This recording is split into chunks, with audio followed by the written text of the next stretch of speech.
Bonjour, bonjour, on se retrouve dans un nouvel épisode de Mon Jardin Nature consacré aux animaux des zones humides.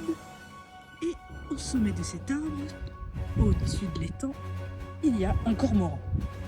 Et ce cormoran n'est pas seul car j'en ai vu un autre là-bas sur l'étang qui a plongé et qui est à la surface. On va essayer de s'approcher lentement pour filmer ça de plus près. C'est bien un cormoran, effectivement, qui est un oiseau piscivore qui se nourrit de poissons principalement et qui a un bec assez particulier, long et pointu, mais le bout est crochu pour harponner les poissons.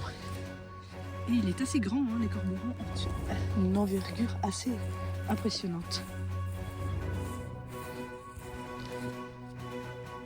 Il y a toujours celui qui est en haut de ce pin et l'autre a plongé, il est ressorti là-bas. Je ne sais pas si vous le voyez.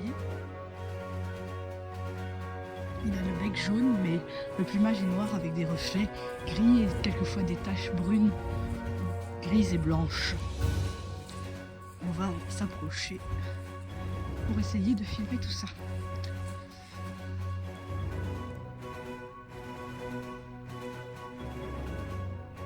Là, on arrive bien à voir la forme du bec qui est assez caractéristique des cormorans et qui permet de les reconnaître. Il est là-bas. J'ai l'impression qu'il me fuit. Ce serait bien qu'on puisse s'approcher, donc on va marcher un petit peu plus lentement. L'autre est toujours tout en haut. J'en ai vu 3. Ah, ça y est, il s'est envolé, donc on va peut-être l'apercevoir de l'autre côté. Là. Le cormoran. Le grand cormoran. J'ai oublié son nom latin, mais le nom de l'espèce en français, c'est le grand cormoran. Il est assez fréquent sur les berges des fleuves, mais on n'en aperçoit pas toujours tellement on n'en aperçoit pas toujours tellement près des étangs. Le voici, le grand cormoran. Sans doute un couple qu'on a là. Il s'est perché au sommet de l'arbre. On va avancer pour pouvoir vous filmer ça.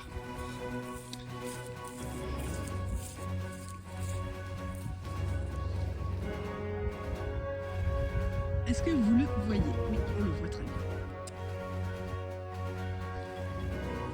Donc cette vidéo est la suite de la vidéo précédente sur les animaux des zones humides, à laquelle je vous renvoie si vous ne l'avez pas encore vue. Ce gros oiseau qui déploie son plumage non imperméable au soleil pour le faire sécher doit se percher sur les pieux émergeants de la surface des étangs ou des lacs ou sur les arbres morts flottant sur l'eau à terre. Il traîne ses grandes ailes en une démarche maladroite. Ses larges palmes lui permettent en revanche de se propulser sans effort à la recherche de poissons. De retour au nid, il est aussi assailli par les jeunes qui se bousculent et plongent leur tête dans son jabot pour en extraire leur pitance. C'est le grand cormoran, de son nom latin Phalacrocorax carbo, qui fait partie de la famille des Phalacrocoracidae. Il a une large tache blanche sur la cuisse au printemps. Son envergure peut atteindre de 1m30 à 1m60 et il fait environ 80 cm de hauteur. On le trouve dans les eaux côtières, les estuaires, les grands cours d'eau, les lacs ou comme ici, dans un étang.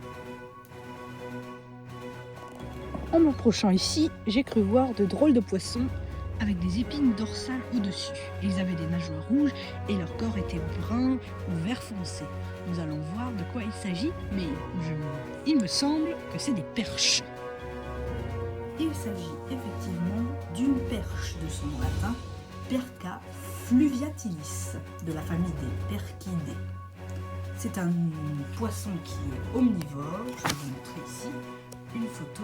Il se nourrit principalement d'asticots, de vers porte-bois, de lombrics, de larves d'abeilles, de larves de libellules, de petits escargots, de crevettes, d'alevins et de poissons. Parfois également de têtards. Il ne faut pas la confondre avec la perche soleil, qui elle est un poisson qui est une espèce invasive. Ici on a une illustration qui montre la perche qui pond des œufs en filet sur les branches aquatiques et qui défend avec agressivité son nid contre les plus gros prédateurs. Elle a comme arme ses épines dorsales. je suis en train de traverser une grande roselière. De l'autre côté de ces très hauts roseaux, il y a un marais. Et cette roselière abrite de nombreux animaux qui sont très intéressants et assez rares. Notamment au printemps, où j'ai déjà pu observer une espèce d'amphibien qui s'appelle la rainette verte, qui est assez connue, de son nom latin Ilia arborea, qui est comme son nom l'indique verte, mais qui peut avoir des variantes parfois très bleutées ou jaunes. Et donc c'est une des rares grenouilles qu'on peut même retrouver parfois dans les arbres, mais elle est vraiment faite pour s'agripper aux tiges des roseaux comme ça. Comme de l'autre côté il y a un marais et que là en bas il y a également de l'eau. J'ai pu en apercevoir un printemps où j'étais venue, une trentaine, rien que sur ce petit sentier le long de la roselière. Mais ce n'est pas tout. Cela abrite aussi une autre espèce. Une espèce d'oiseau cette fois-ci, qui n'a rien à voir avec la rainette, sinon que c'est un de ses prédateurs. Un des oiseaux les plus rares de France, le butor étoilé. Alors le butor étoilé, c'est un oiseau de la famille des ardéidés, comme les hérons, et qui est assez spécial. Il a un plumage caractéristique qui lui permet de se camoufler là, dans les roselières comme ça. Et il est assez intéressant puisqu'il a un chant très particulier au printemps. Le mâle émet un chant assez grave qui a une note vraiment très basse, qui fait comme ça un peu. Et c'est assez doux et drôle à entendre, je trouve. Et lorsqu'il se sent menacé, il dresse son cou, il pointe le bec vers le haut, inclinant ses yeux vers le prédateur pour observer, et il est irreconnaissable. Il bouge même au gré du vent, un peu comme les roseaux. J'ai déjà pu en apercevoir un soir, je me baladais, puisqu'il est principalement crépusculaire. Je vais vous présenter une image dans un de mes livres, et je vous dis à tout de suite. C'est à ça que ressemble le butor étoilé. Il a un plumage caractéristique qui se confond parfaitement avec les roseaux. Il se nourrit de petits poissons, d'amphibiens, de crustacés et parfois d'oisillons, d'œufs ou même d'autres oiseaux, et plus occasionnellement de petits rongeurs.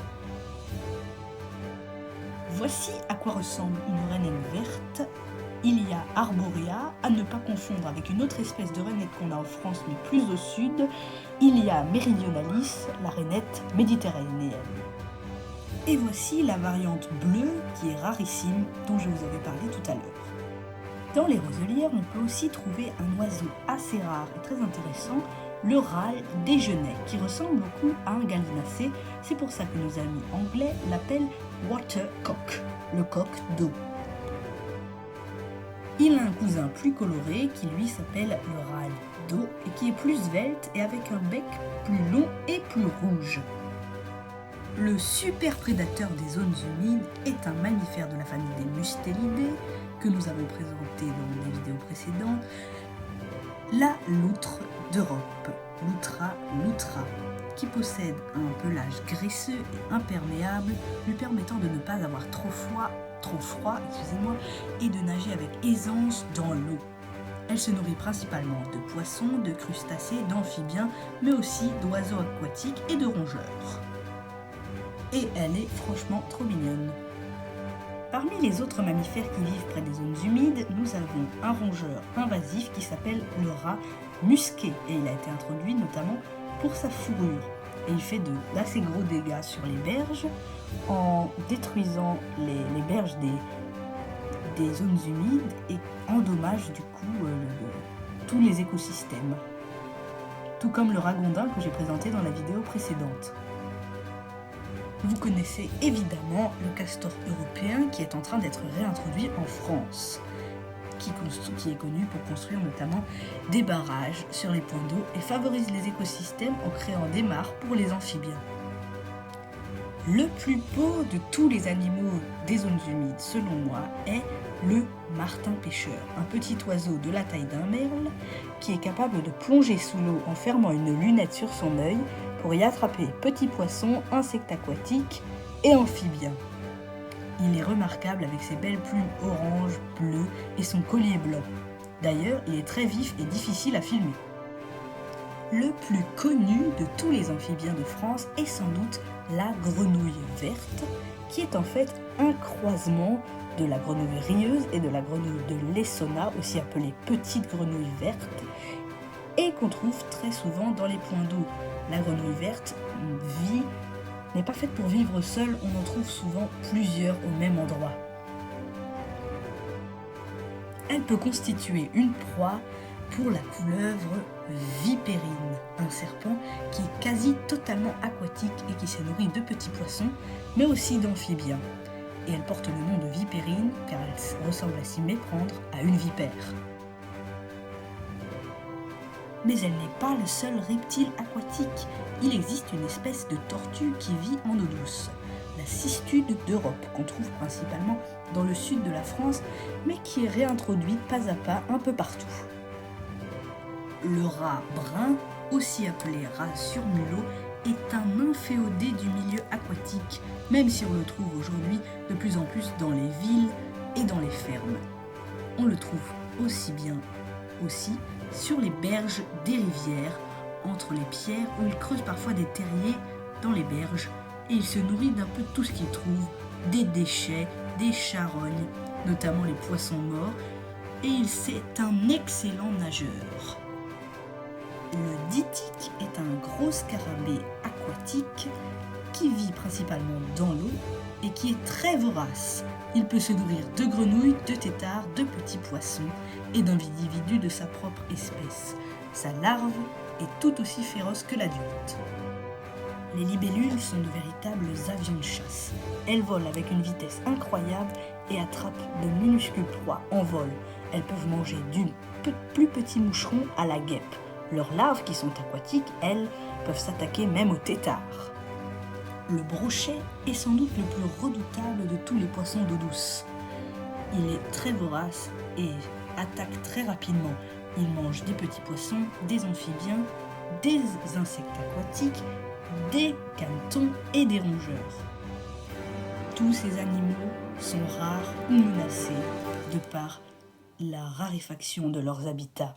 Nous devons les